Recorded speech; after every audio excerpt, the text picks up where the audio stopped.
آله وأصحابه أجمعين ومن تبعهم بإحسان إلى يوم الدين وعلى كل من دعا بدعوته واستنى بسنته واهتدى بهديه إلى يوم الدين أما بعد فأعوذ بالله من الشيطان الرجيم بسم الله الرحمن الرحيم اهدنا الصراط المستقيم صراط الذين أنعمت عليهم غير المغضوب عليهم ولا الضالين. وقال عليه الصلاة والسلام لا تجتمع أمتي على الضلالة.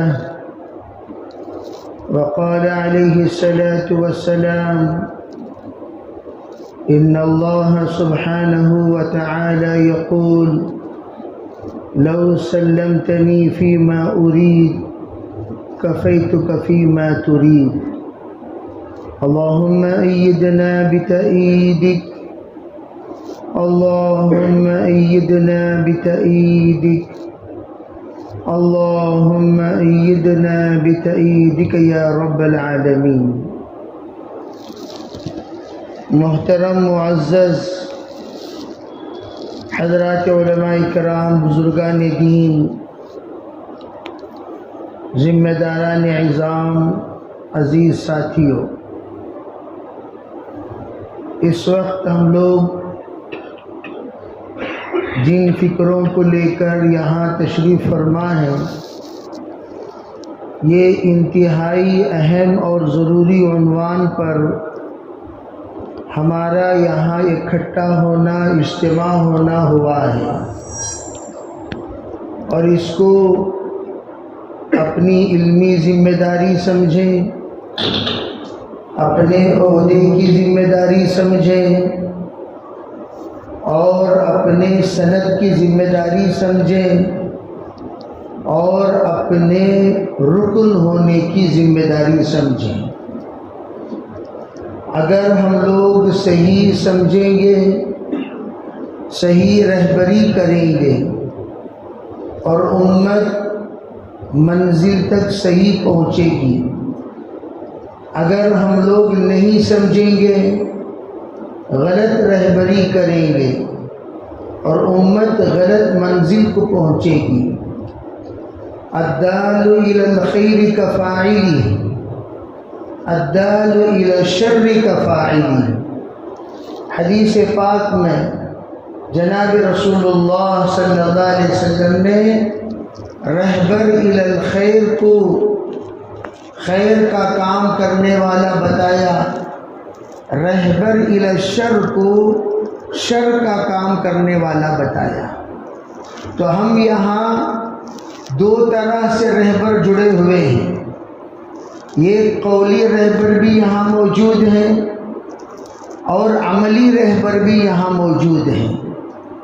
اگر ہم اپنے قول سے رہبری غلط کی، پورا گناہ ہمارے سر پر، تا قیامت جتنے گناہ اس رہبری کے ذریعے سے سرزد ہوں گے، سب کے سب ہمارے ہی سر پر اس کا وبال ہوگا۔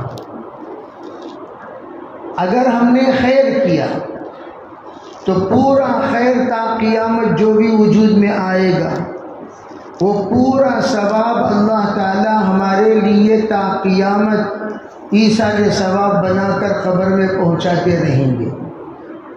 یہاں پر جو ہم جڑے ہوئے ہیں، اسی مسئلے کو لے کر جو مسئلہ مشتبہ ہے بعضوں کے نزدیک، جو مسئلہ مستحب ہے بعضوں کے نزدیک، جو مسئلہ بعضوں کے نزدیک غیر مختلف فی ہے، جو مسئلہ بعضوں کے نزدیک مختلف فی ہے، جو مسئلہ بعضوں کے نزدیک حدود اسلام سے خارج ہے، جو مسئلہ بعضوں کے نزدیک حدود جواز سے خارج ہے۔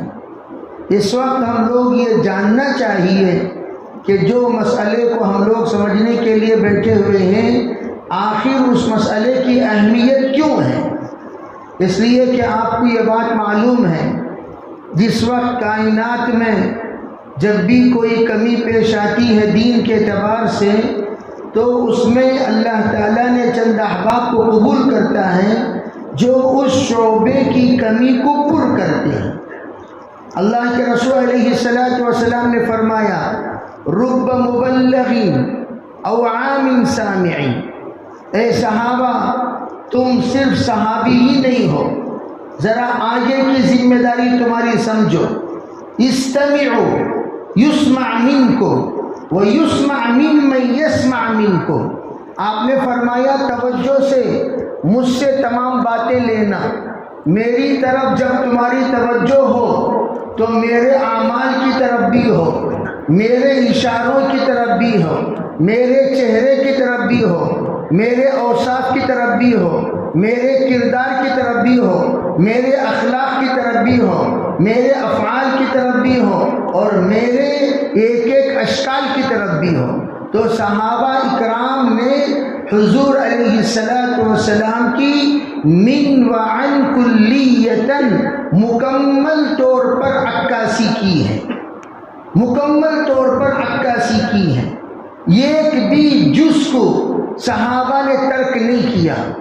صحابہ اکرام جس وقت کوئی بات نقل کرتے تھے نقل میں اتنے پکے ہوتے تھے، اتنے کامل ہوتے تھے، حضور نے یہ ارشاد کب کہا، کیوں کہا، کس وقت کہا، کس لیے کہا، کس کے لیے کہا، کس وقت کے لیے کہا، جب آپ نے کہا کس کو دیکھ کر کہا، کس انداز سے کہا، آپ کی آواز کی اونچائی اور پستی کتنی تھی، اور آپ علیہ السلام کی شکل و صورت کا حال کیا تھا، آپ علیہ السلام کون سے لباس میں ملبوس تھے، آپ کے مجلس کے جلساء کی تعداد کیا تھی، اس وقت آپ کس مقام میں تھے اور کس وقت میں تھے، ان سب کو صحابہ نقل کرتے تھے۔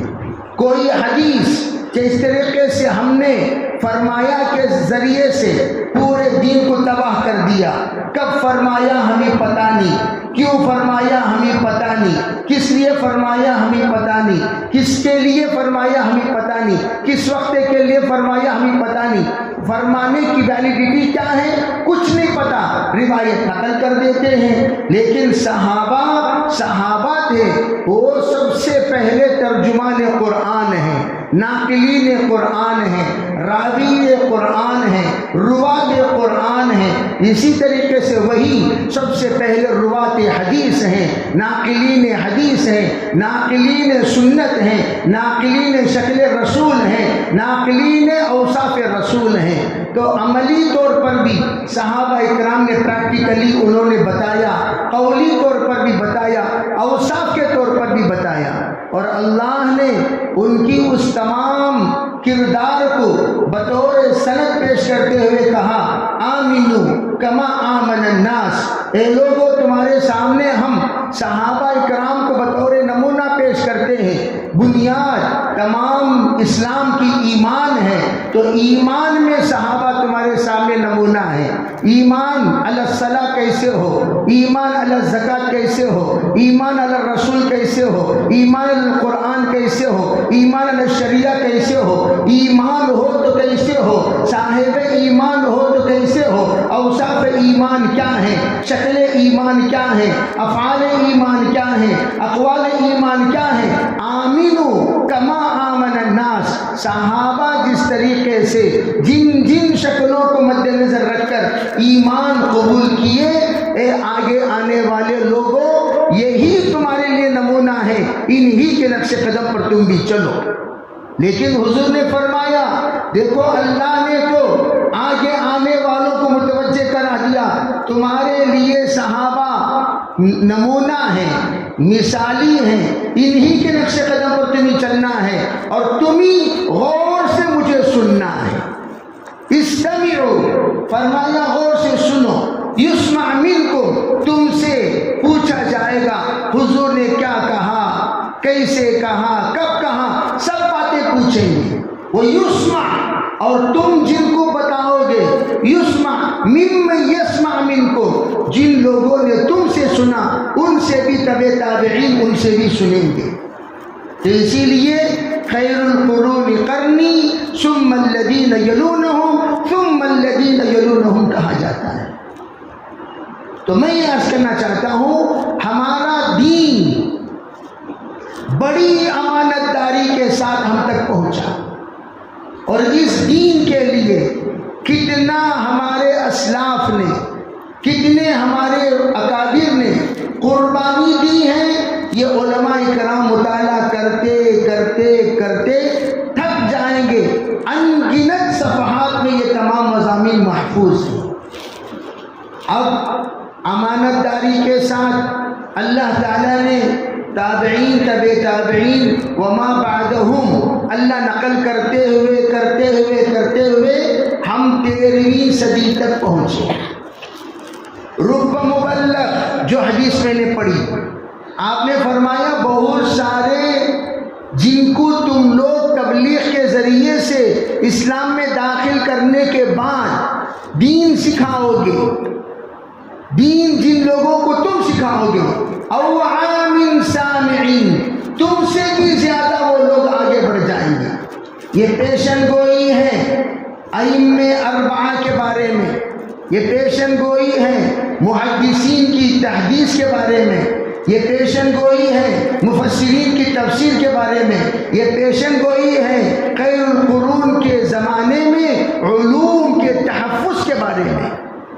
اس لیے کہ اس وقت حدیث بھی انتہائی محفوظ ہو جائے گی، قرآن کی تفاسیر طبقات سبعہ کے ذریعے سے انتہائی محفوظ ہو جائے گی، قرآتیں محفوظ ہو جائیں گی، تجویدوں کے اصول و ضوابط محفوظ ہو جائیں گی، تصوف محفوظ ہو جائے گی، گویا تزکیہ بھی محفوظ، تعلیم بھی محفوظ، تبلیغ بھی محفوظ، اور اس سے آگے بڑھ کر آپ یوں سمجھیے تمام جتنے بھی علوم ہیں وہ آ کر مکتوبات کے ذریعے سے وہ محفوظ کر کے آگے تک پہنچانے کی شکلیں بن جائیں گی۔ تو اب ماشاءاللہ جب اتنے تحفظ کے ساتھ ہم تک دین پہنچا، اب حضرت مولانا الیاس صاحب رحمۃ اللہ علیہ کا زمانہ جب آیا تو یہ زمانہ، یہ بات بالکل غلط، میں تو ہمیشہ کہا کرتا ہوں تبلیغ مولانا الیاس رحمۃ اللہ علیہ شروع کیے، یہ جملہ اپنی زبانوں سے پہلے نکالو۔ تبلیغ کا بانی واللہ یدعو الی دار السلام، اور اللہ تعالیٰ نے تمام نبیوں کو داعی بنایا تو تمام انبیاء تبلیغ والے ہی ہیں، اور مولانا الیاس رحمۃ اللہ علیہ اس وقت کا جو نہج ہے اس نہج کے بانی ہیں، تبلیغ کے نہیں، اس نہج کے بانی ہیں، اس شکل کے بانی ہیں۔ یہ جو گشت کی شکل ہے اس کے بانی ہے، 3 دن کی شکل ہے اس کے بانی ہے، چلے کی شکل ہے اس کے بانی ہے، 4 مہینے کی شکل ہے اس کے بانی ہے۔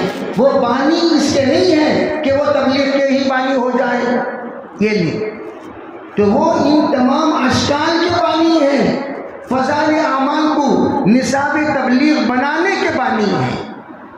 تو ہم ان کو بانیے از این شکل دعوت یوں کہا جائے گا، یوں نہیں کہا جائے گا بانی دعوت۔ یہ بانی دعوت تو پھر انبیاء کیا کرتے تھے، صلحاء کیا کرتے تھے، تابعین کیا کرتے تھے۔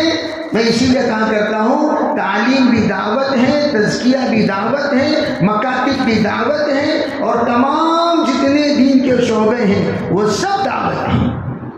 دعوت کے الگ الگ شعبے ہیں، سب دعوت ہیں۔ الغرض حضرت مولانا الیاس رحمۃ اللہ نے جب کام شروع کیا، خدشہ ظاہر کیا ہمارے اسلاف نے، توجہ سے سننا، میں اس وقت بڑی مختصر بات کروں گا، مطول بات تو مغرب کے بعد ہوگی، ابھی تو مختصر بات ہوگی، کلم الناس علی قدر عقولہم۔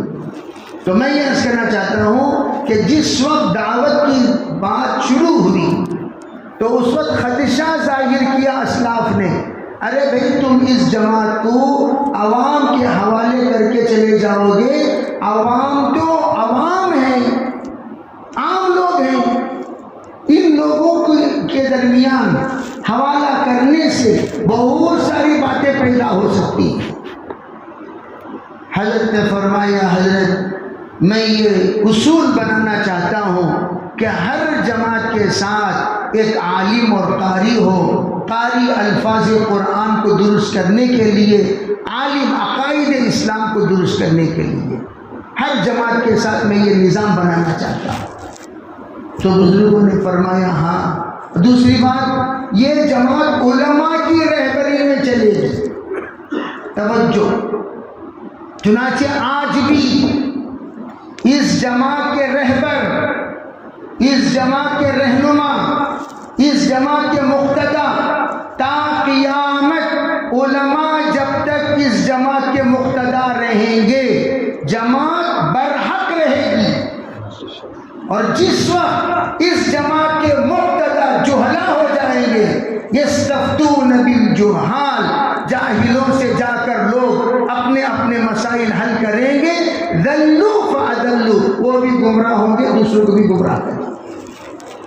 اسی لیے حضرت نے فرمایا یہ جماعت کے سرپرست، یہ جماعت کے سرپرست کوئی اور نہیں، دارالعلوم دیوبند رہے گا۔ چنانچہ دارالعلوم دیوبند کی سرپرستی میں، اس لیے کہ اس زمانے میں حضرت تھانوی رحمۃ اللہ علیہ دارالعلوم دیوبند کے سرپرست تھے، انہی کو دعوت کا بھی سرپرست بنایا گیا۔ جس وقت حضرت تھانوی عدم شرع صدر کا اظہار فرمایا کہ مجھے اس سلسلے میں شرع صدر نہیں ہے کہ میں کیسے تائید کروں، میں کیسے تائید کروں، تو حضرت نے ایک جماعت کو روانہ فرمایا کہ آپ جائیں اور جانے کے بعد وہاں محنت کرو۔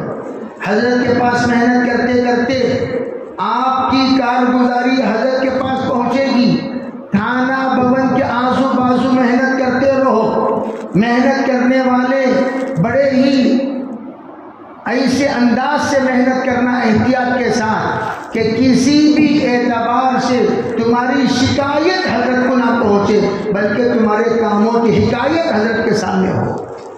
تو کیا ہوا، جا کر یوں کہنے لگے حضرت شاہ ظفر عثمانی صاحب رحمۃ اللہ علیہ نے جا کر حضرت سے اطلاع دی، حضرت ایک جماعت آئی ہوئی ہے، وہ ہمارے ارد گرد جا رہی ہے اور جا کر لوگوں سے کہہ رہی ہے بھائی ہم کلمہ پڑھتے ہیں، ذرا تم کلمہ سنو اور تم بھی کلمہ پڑھو، ہم تمہارا کلمہ سنیں۔ وہ لوگ جب کلمہ پڑھنے کے بعد ہمارے عوام کو کلمہ پڑھنے کو کہتے ہیں، 80%، 90% عوام کو کلمے کا پتہ نہیں۔ حضرت حیرت میں پڑ گئے، کلمے کا پتہ نہیں، کا جی پتہ نہیں، کا کلمے کا پتہ نہیں، جی نہیں پتہ، اچھا کہاں ہے وہ جماعت، بلاؤ اس جماعت۔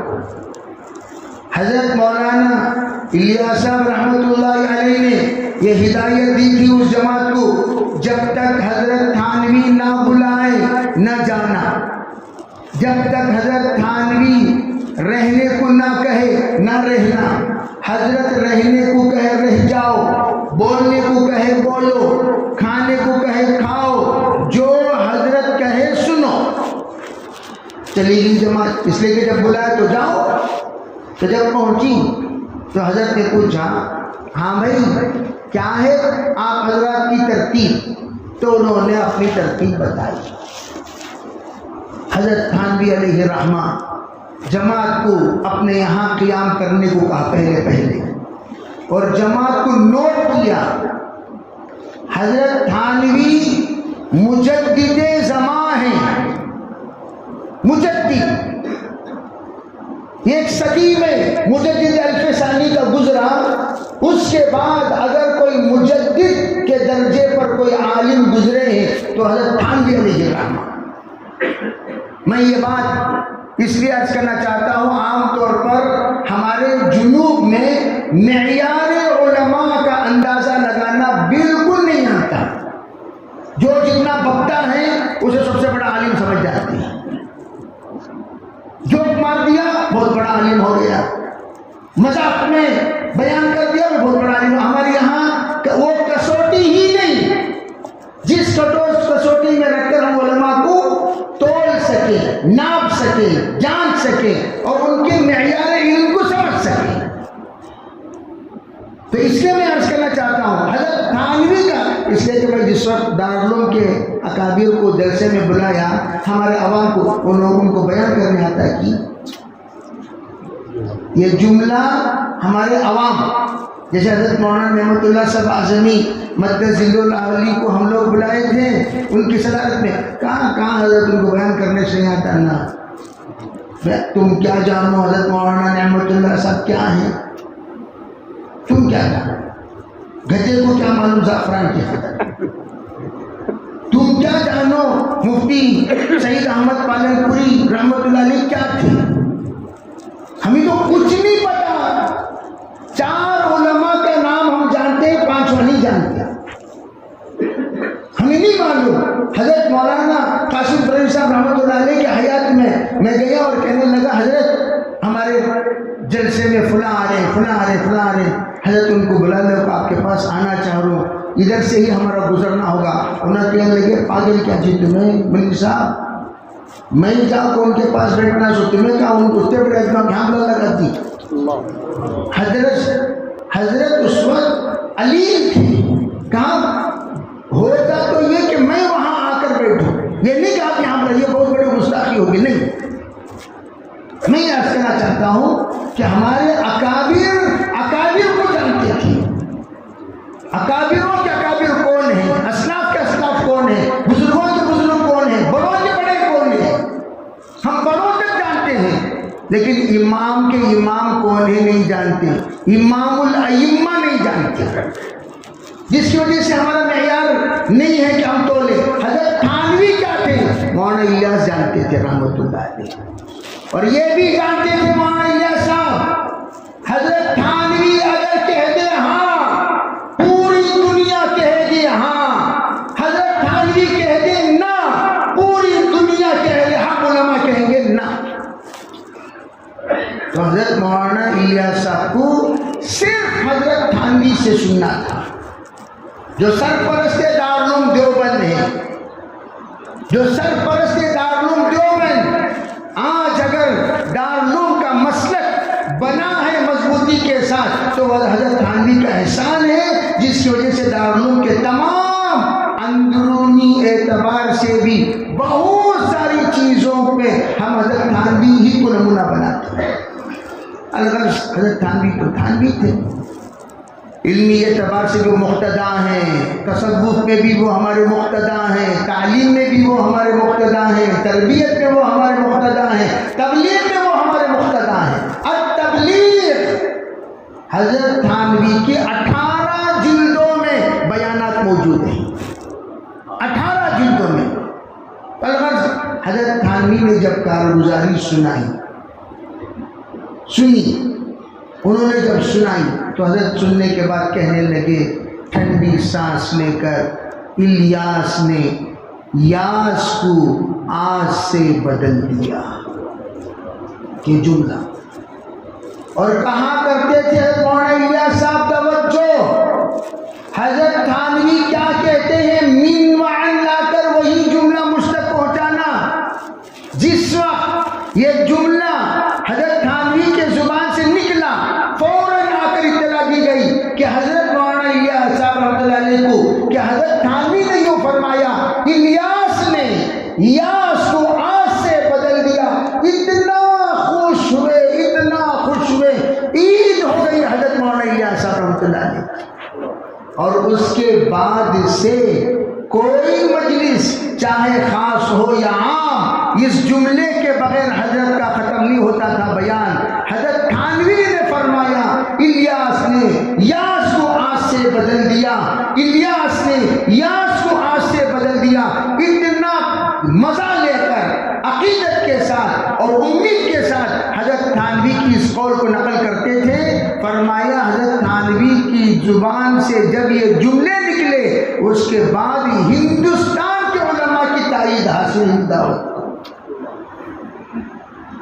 ہم لوگ کہتے ہیں علماء اکرام کو کیا بھی معلوم، علماء کو کچھ نہیں پتا۔ علماء کبھی ریاکار نہیں ہوتے، یاد رکھنا۔ سب کچھ دے کر بھی ایسے رہتے ہیں انہوں نے کچھ دیا ہی نہیں،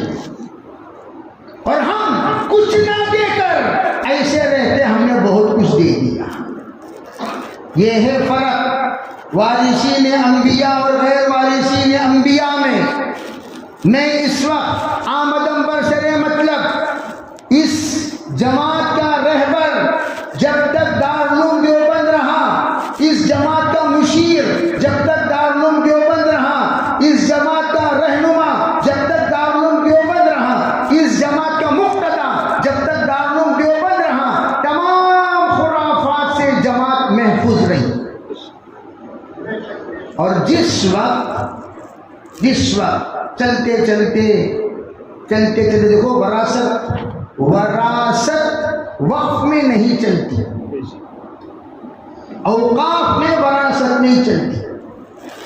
وراثت جو بھی پبلک پراپرٹی ہے اس میں وراثت نہیں چلتی. پبلک پراپرٹی میں پبلک کا حق ہوتا ہے اور وراثت ملکیت میں چلتی ہے. وراثت کہاں چلتی ہے؟ خلافت. ارے بے وقوف لوگ بیٹھ کر بکتے رہتے ہیں بکواس. خلافت میں وراثت نہیں،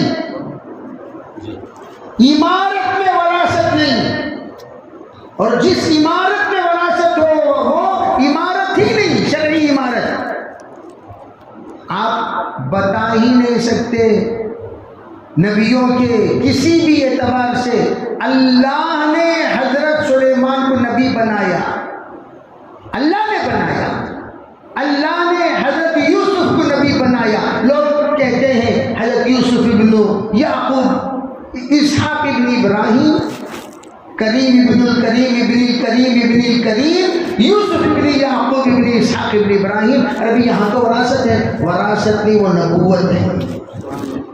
اور نبوت کے لیے منتخب من اللہ ہونا شرط ہے. نبوت کے لیے دعویٰ نہیں چلتا. کوئی آ کر یوں کہے میں نبی کا بیٹا ہوں، میں بھی نبی ہوں، کیوں میں نبوت چلے گی؟ میں نبی کا بیٹا، میں نبی نہیں.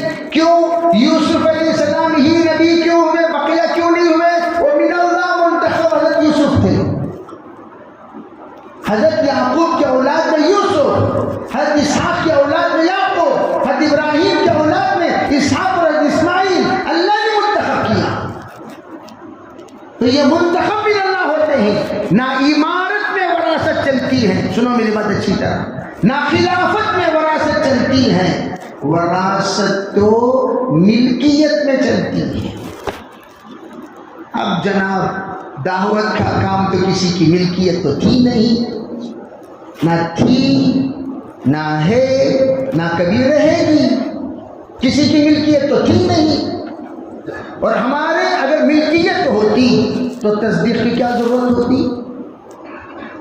ارے تمہارے اسلاف جو دعوت کے کام کی بنیاد رکھے، اس میں پانی دارالعلوم کا ہے، اس میں پودا دارالعلوم نے لگایا، فرٹیلائزرز علماء نے عطا کیا، اس کا پروان علماء کی تصدیقات کے ذریعے سے ہوا، اور اس کو قبولیت تمام علماء کی استقبال کرنے سے ہوا ہے. پھر تم اکیلے کیسے بن گئے؟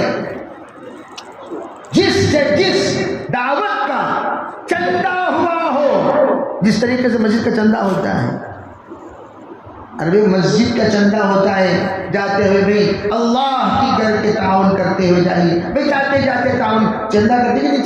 چندہ کرنے کے بعد میں بھائی اس مسجد کا مالک کر دو، جو طلبہ نہیں مانیں گے، لوگ مانیں گے نہیں مانیں گے؟ نہیں پلر دروازہ میں دلایا سو، کھڑکی میں دلایا سو، ممبر میں بنایا سو، پلر میں بنایا سو، دیوانہ اینٹا میں دیا سو، مزدوری میں دیا، تو کیسا مالک ہو گیا؟ تو دعوت کا کام تمہارے باپ کی جاگیر یا تمہارے دادا کی جاگیر یا تمہارے پردادا کی جاگیر اکیلی ملکیت؟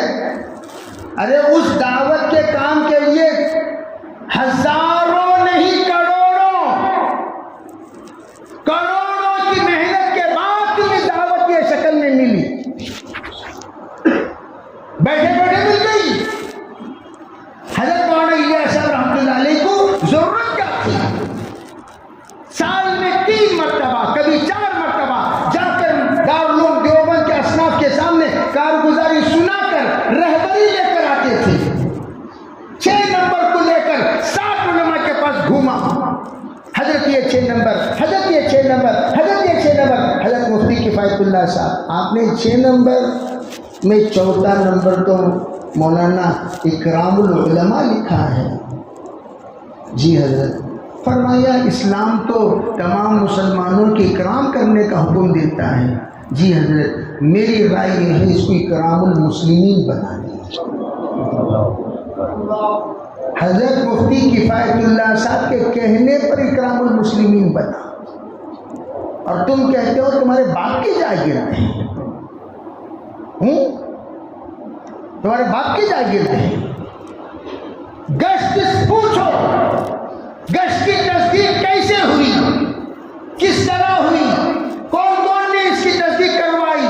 ایک ایک عمل کو لے کر, ایک ایک اصول کو لے کر مولانا عبید اللہ صاحب بلیاوی کو بٹھا کر پوچھا کرتے تھے, حضرت ذرا بتائیں یہ اصول دعوت میں جو میں بیان کرنا چاہتا ہوں قرآن و حدیث کی روشنی میں ہے یا نہیں. حضرت عبید اللہ صاحب بلیاوی کہتے تھے حضرت تھوڑا سا اس ملفوظ میں یہ تبدیل کر لیں, یہ اضافہ کر لیں, یہ کاٹ لیں, یہ ختم کر لیں, تو الفاظ کے خط و برید کے بعد ملفوظات مولانا الیاس مرتب ہوئے جو آج تک ایک صدی گزر گئے ملفوظات کو کوئی اعتراض اس پر نہیں. ملفوظ پر معاونت ہوئی ہے, ملفوظ پر تصدیقات ہوئے ہیں, ملفوظ پر نظر ثانی, نظر ثالث, نظر رابع, ان تمام نظروں کے بعد ملفوظات مرتب کیے گئے. تم کہتے نہیں الہام ہوا, وہی نازل ہوئی, زبان سے نکل گئی, مرتب ہو گئی. کیا دعویٰ کرنا چاہتے ہو, کیا دعویٰ کرنا چاہتے ہو؟ اسی لیے ہم یہ عرض کرتے ہیں یہ امت کی امانت, نہ کہ تمہارے خاندان کی وراثت. دعوت امت کی امانت ہے, خاندان کی وراثت نہیں ہے. یہ مانا کہ تمہارے دادا نے اس کام کو شروع کیا, لیکن تمہارے پردادا نے شروع کیا, لیکن تمہارے دادا کو اکابر نے بیٹھ کر ذمہ دار طے کیا. جس وقت ذمہ دار طے کیا حضرت مولانا یوسف رحمۃ اللہ علیہ کو, حضرت مولانا یوسف رحمۃ اللہ علیہ کا ذہن دعوت کا تھا ہی نہیں,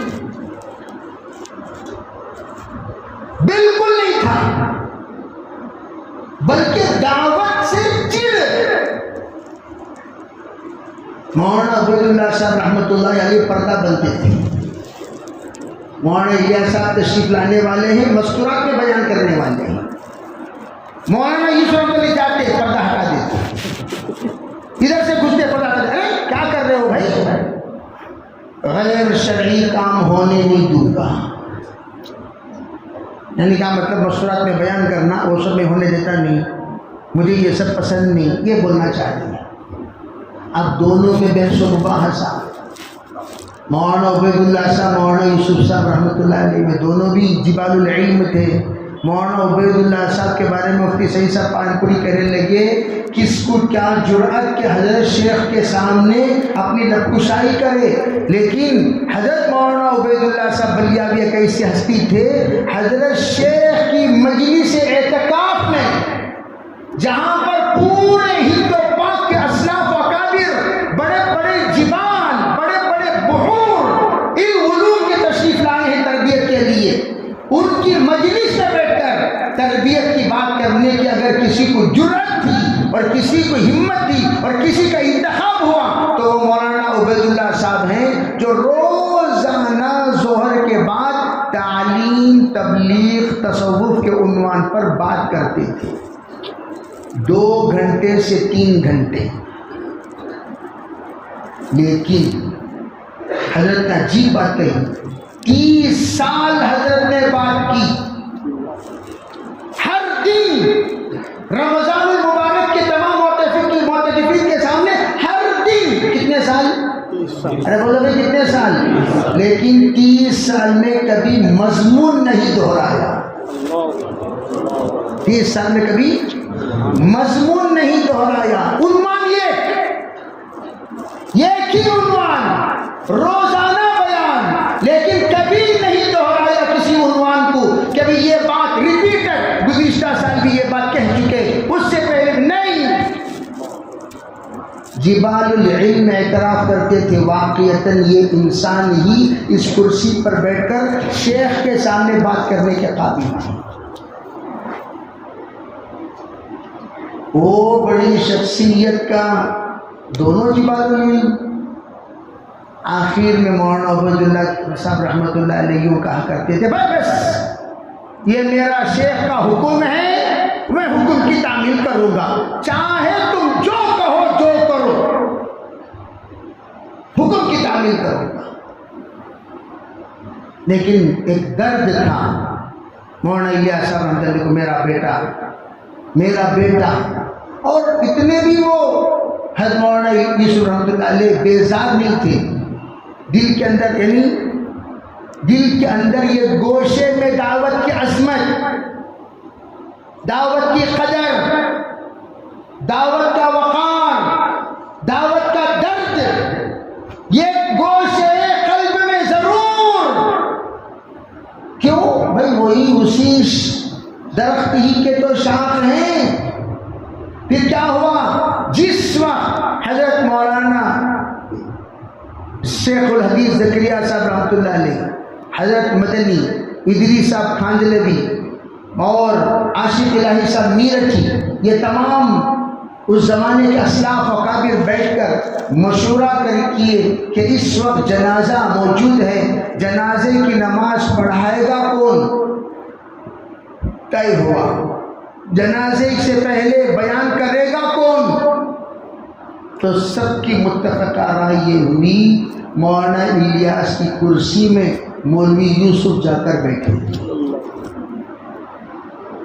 اور جس وقت مولانا یوسف رحمۃ اللہ علیہ آ کر اس کرسی پر تشریف فرما ہے اور ان پر جو کیفیت اپنے والد کے وصال نوجوانی کی حالت میں،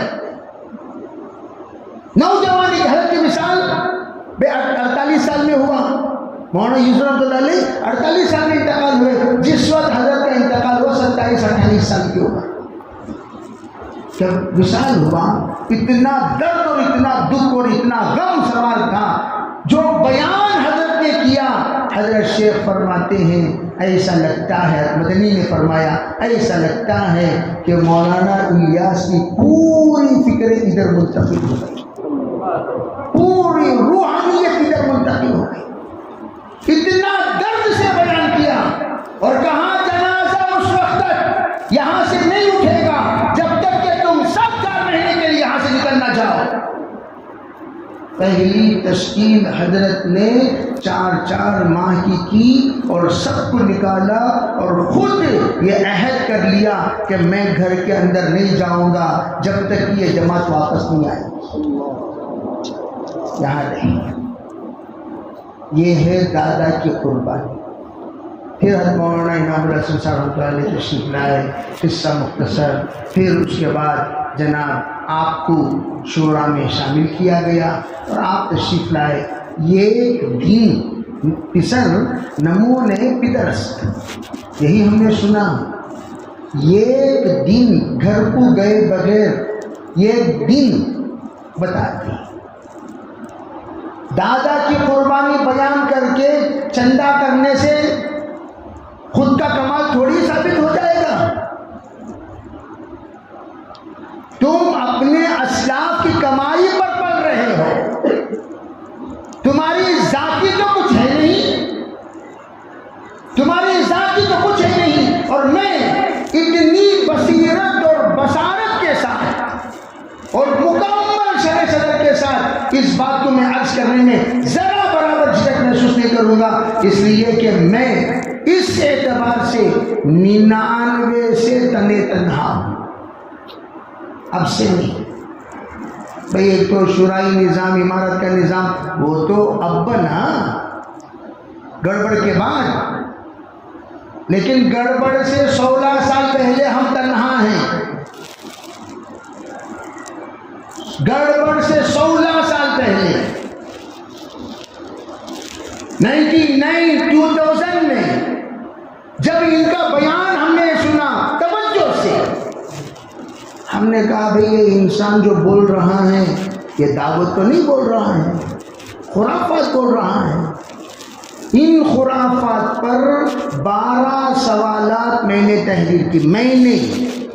میں فرمایا والی بات نہیں عرض کر رہا ہوں، میں نے تحریر، اور اس کے شاہد، میری تحریر کے شاہد اس وقت میرے 7 سال لگائے ہوئے آپ کو 20 علماء جو اس وقت نظام الدین میں موجود ہیں، علماء کے ذمہ دار بن کر، عربوں کے ذمہ دار بن کر جو ہمارے ساتھ سال لگائے، وہ بھی اس بات کی شہادت دے سکتے ہیں اسی وقت میں نے یہ تحریر کی، داروں بھیجا. کیا اس طرح ایک بڑے خاندان کی نسل سے تعلق رکھنے والے عالم دین، ان کے بیانات اس طرح کے خرافات، اس طرح کے ملفوظات، اس طرح کے تشریحات، اس طرح کی توضیحات، کیا شرعی اعتبار سے ان تمام باتوں کی تصدیق ہوتی ہے؟ دارالعلوم کو خط لکھا، پہلا جملہ دارالعلوم سے آیا، اس طرح کے اقوال کے قائل مستند عالم نہیں ہو سکتے.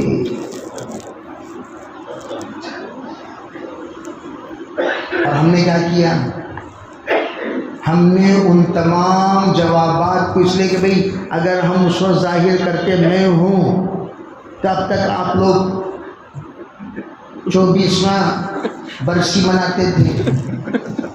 ہم نے تو کہا کچھ نہیں، زیراکس کیا، لفافے لیے، تمام اکابرین کا نام لکھا، حضرت مولانا زبیر حسن صاحب، مولانا سعد صاحب، مولانا ابراہیم دودار صاحب، مولانا یعقوب صاحب، مولانا احمد دار صاحب، سب کے نام سے خط روانہ فرمایا.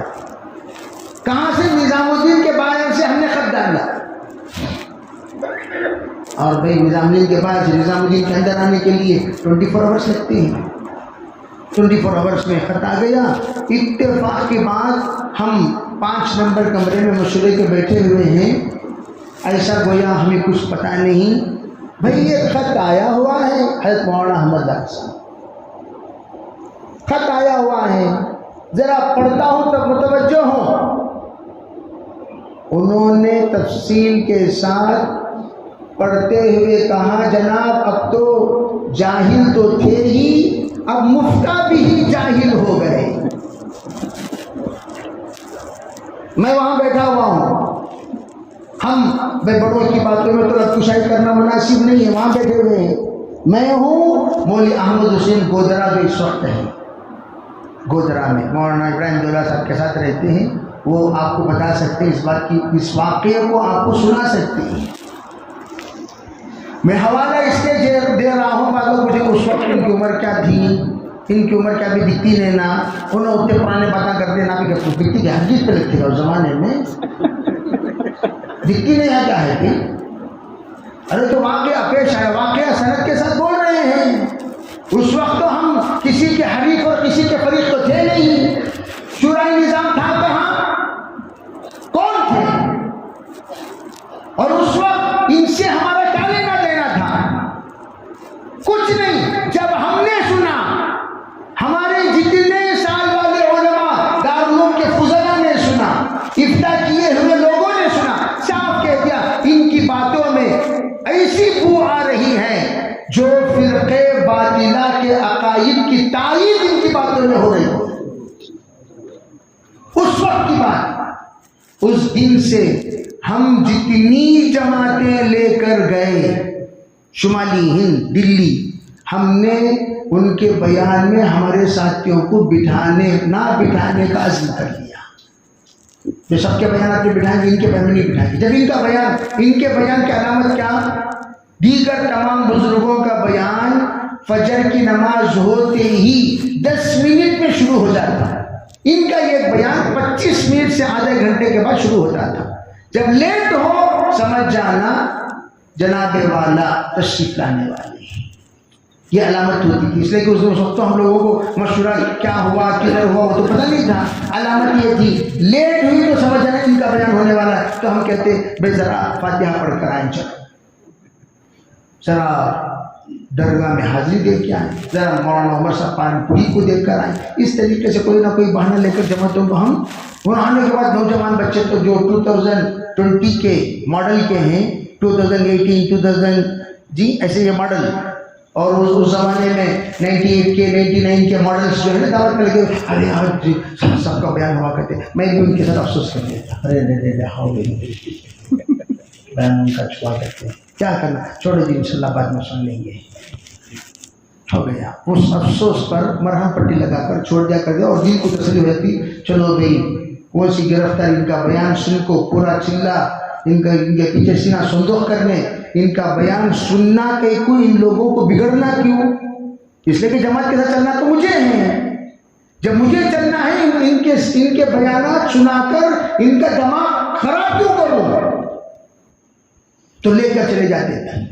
تو الغرض میں یہ عرض کرنا چاہتا ہوں، اس وقت سے لے کر خرافات چلتے چلتے چلتے چلتے شاید اس زمانے میں اگر ان کی باتوں کو جو غیر شرعی باتیں ہیں ان کو اگر جمع کرنا شروع کر دیتے، ان کی باتیں 1500 سے 2000 اقوال تجاوز کر جاتے، اس لیے کہ ہوش میں آئے ہی اختلاف سے یہ 4 سال 5 سال پہلے اکابر تو ہوش میں آ گئے، لیکن یہ ریکارڈنگ کرنا، اس کے بارے میں تذکرہ کرنا، تبصرہ کرنا، علمی جائزہ لینا، یہ تمام۔ اب ان کے سلسلے میں مختصر بات، ساؤتھ افریقہ کے علماء نے بہت زیادہ تحقیق کرنے کے بعد مجلس علماء ساؤتھ افریقہ نے صاف کہہ دیا 50 باتیں ان کی وہ ہیں جس پر کفر کا فتویٰ لگایا جا سکتا ہے۔ وہ باتیں میرے پاس موجود ہیں، انگریزی داں کے لیے انگریزی فتویٰ سینڈ کیا جا سکتا ہے، کسی ملک سے، ملک کے معتبر دارالافتاء سے، کسی ملک کے معیاری مدرسے سے، کسی ملک کے معیاری علماء مل کر متفقہ طور پر اگر کوئی بات چلاتے ہو، اندازہ لگا لو ان باتوں کا ہم لوگ اندازہ نہیں لگا سکتے جو دارالافتاء والوں نے اندازہ لگایا۔ پھر اس کے بعد کشمیر کے 300 علماء کرام کے اتفاق کے ساتھ ان کی باتوں کی عدم سماع، ناقابل سماع ہونے کا اور مکمل ان کی گمراہ کن ملفوظات کو مرتب فرما کر صاف کہہ دیا ان کے عقائد کے مطابق معتقد رہنا کتنا بڑا سنگین گناہ ہے، اس کو بھی انہوں نے واضح کر دیا۔ دارالعلوم کا فتویٰ تو ماشاءاللہ آپ حضرات تو جانتے ہی ہیں، ہم نے پوچھا دارالعلوم میں کیا یہ دارالعلوم کا فتویٰ واپس آ گیا؟ کہا نہیں، دارالعلوم جو لکھ دیتا ہے تا فتوائے ثانی اسی پر قائم رہتا ہے۔ دارالافتاء سے نکلا تو رجوع نامہ بھی کہاں سے نکلے گا؟ ارے بولو بھی، جس سے نکاح کرے اس سے اتنا خلا لینا، سو رسول وشنا نکاح ان سے کرنا، تمہیں خلا دے ڈالو، تمہیں خلا دے ڈالو، تمہیں خلا دے ڈالو، دیوانہ کیا تو؟ کہاں سے نکلا فتویٰ؟ تو نکاح وضاحت نامہ بھی کہاں سے نکلنا؟ دارالعلوم سے نکلا۔ کیا کون کی بیٹو کمرے میں لکھو دیا تو؟ دارالعلوم دیوبند کے دارالافتاء سے جب تمہارے بارے میں مکمل تحقیق کے ساتھ تمام اساتذہ دارالعلوم نے تصدیق فرما کر، دستخط فرما کر جب آپ کے پوری امت کے حوالے کیے ہیں، اگر اس سے رجوع ہوئے ہوتے تو کہاں سے نکلنا؟ ارے بولو بھی کہاں سے نکلنا؟ یہ ہے سب سے بڑی حماقت۔ رجوع ہو گیا نا، رجوع ہو گیا نا، کہاں ہوا؟ کہاں ہوا؟ کس کے پاس ہوا؟ کون کیا؟ نمبر دو، اگر آپ دیکھو، میں ایک بات عرض کرنا چاہتا ہوں، انشاءاللہ آپ حضرات کو خود اس بات کی تصدیق چلتے چلتے ہو جائے گی مزاج دعوت کے اعتبار سے۔ ہمارے دعوت میں جتنے ساتھی چلتے ہیں ان کا مزاج یہ بنتا ہے کہ بھی اگر میری وجہ سے کسی کو تکلیف ہو رہی ہے، بہتر یہ ہے کہ میں خاموش ہو جاؤں، کام کو دھبا لگنے نہ دوں۔ یہ سب کا مزاج ہوتا ہے۔ اب میں دیکھ لوں مثال کے طور پر، بھائی میرے وجہ سے کئی کو جماعتوں میں 2 ٹکڑے، جماعتوں میں جماعت کو تو کتنے افراد دے؟ ہزاروں کے افراد کیا وہ؟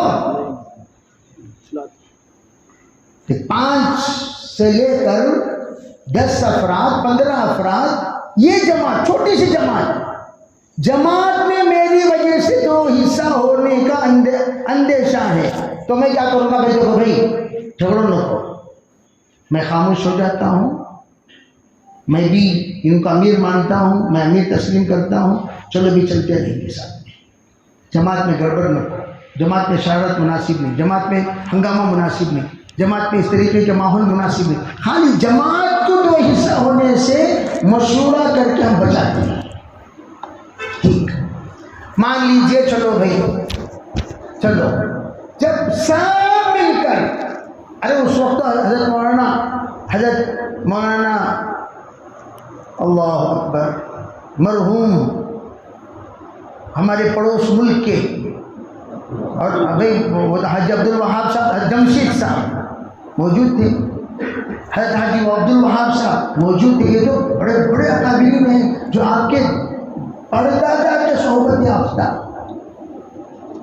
انہوں نے بیٹھ کر، دیکھو ایک آدمی، دیکھو ایک ہے شرارت ہے نا وقتی ہوتی ہے، شر